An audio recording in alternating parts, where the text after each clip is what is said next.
What is democracy? You know, it's government by the people. It's a simple equation, okay? The biggest part of democracy is the media. They have to hold everyone accountable. You know, it would be impossible as a citizen to be up and informed on every single topic, because it took us thousands of hours of research in order to be informed enough to ask the right questions here. And that's where you need media, because you know what? Somebody has to be out there connecting the dots. And we don't have that. Good morning, everyone. Thank you very much, Diane and Charlie. Please don't go away, because I think news reporting has drastically changed since 9/11. Rebecca Abrams, an assignment editor with ABC News. The reporting now, there is always use of caution in how we cover a story. For those tuning to the internet rather than network news, online buzz about President Bush in the Florida classroom had started within weeks of the attacks. But most Americans remained unaware. For nearly 3 years, the footage gathered dust on newsroom shelves as the networks avoided the issue in their anniversary retrospectives.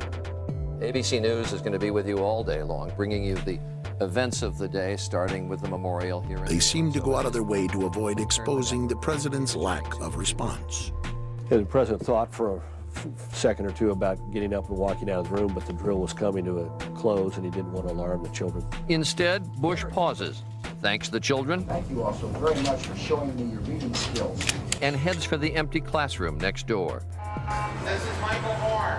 Finally, into the void created by the news media glossing over the discomforting issues came filmmaker Michael Moore with his record-breaking film, Fahrenheit 9/11. Sharply critical of the administration, the film sparked controversy and fiery attacks on Moore himself, including during prime time at the Republican National Convention. Please, my friends. He's certainly not a disingenuous filmmaker. Why had it been left to McCain's disingenuous filmmaker to bring these questions to the American public? Fahrenheit 9/11, which is based a lot on our reports at BBC Television on my book. ABC News has free access to everything we do at BBC Television. We say, go ahead, run it. Run the story. You don't like the way Michael Moore does it? You think it's too polemical or biased? Fine. Run the hard news, buddy. It's on AP, it's Bulletin Crash Kickoff. We are every day kicking and screaming in the newsroom, trying to get stories out. But we could do a story and it might not make air. You have someone from the corporation making the editorial decisions. These are not journalists. Another reaction from the administration now, and again, not exactly... With the stifling of dissent on the rise in America after 9/11, the tough questions were not asked, much less answered.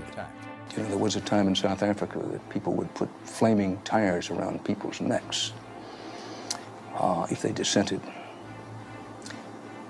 And in some ways, the fear is that you'll be necklaced here. You'll have a flaming tire of lack of patriotism put around your neck. Now, it's that fear that keeps journalists from asking the toughest of the tough questions. So all this information keeps popping out here and there, but what happens is that no one wants to take the ball and run with it, because all the information's there. If we could put it together and get it into the Washington Post as a 10-day series, and people are saying, unbelievable. The facts were dribbled out and over such an extended period of time that I think that effect was lost on the American public. The press should have been doing a better job of putting those conflicts, if you will, side by side in a cumulative report. But that's not the job of reporting. That's the job of editorial pages and politicians and others to make those kinds of judgments, and the public itself and the 9/11 relatives themselves to make those kinds of assertions. All we can do in our reporting is report facts. And we have reported those facts, and we have held those facts up against public statements at the time, which is why they know that that's what took place from our reporting.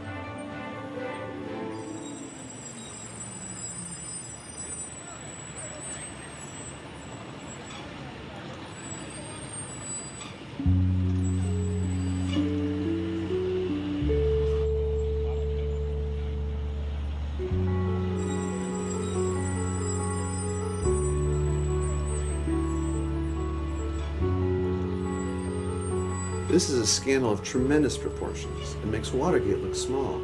But there's a strange lack of interest of people both on the left and on the right.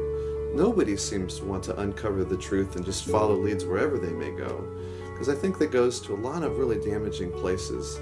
Maybe we shouldn't have questioned whether or not President Nixon had any involvement in Watergate.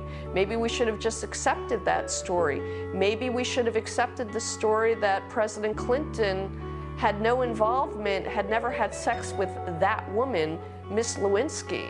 So just because it's the official story of record does not mean that we should not delve further and to see if really that is the actual story. Yes, they lied. They all lied. Whether consciously or unconsciously, it happened. Now we need to look into why they lied and what were the results of those lies. We can't have these wars, reorganize our way of life based on a false understanding of what 9/11 was. We have to go beyond the myth and get to the truth. We have to know. We have to. 9/11 was the biggest don't ask, don't tell. And if it wasn't for the families, we wouldn't have anything. And that's very frightening. We had to take this tragedy and do the best we could with our lives and with our country to try and make the people that are supposed to protect us do the right thing. What I really wanted to happen here is for my children to feel safe. I could have cared less who was in office. I wanted the truth, and I wanted what was wrong to be fixed. What we're left with after our journey is no answers, no accountability, and I've wasted 4 years of my life trying my damnedest, along with the other family members, to make sure this never happens again.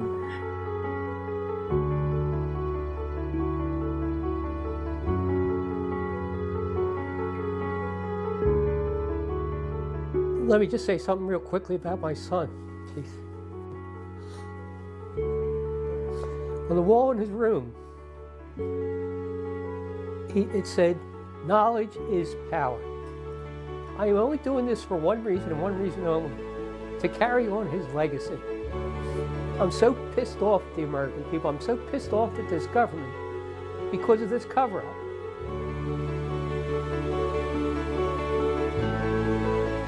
John Gerard Coughlin. Timothy J. Coughlin. Anne Marie Kramer. Christopher Seaton Kramer. And my big brother, Wade Brian Green. We miss you, we love you, and you are always in our hearts. Just under 107 points. NASDAQ is down 17 for this week's trading.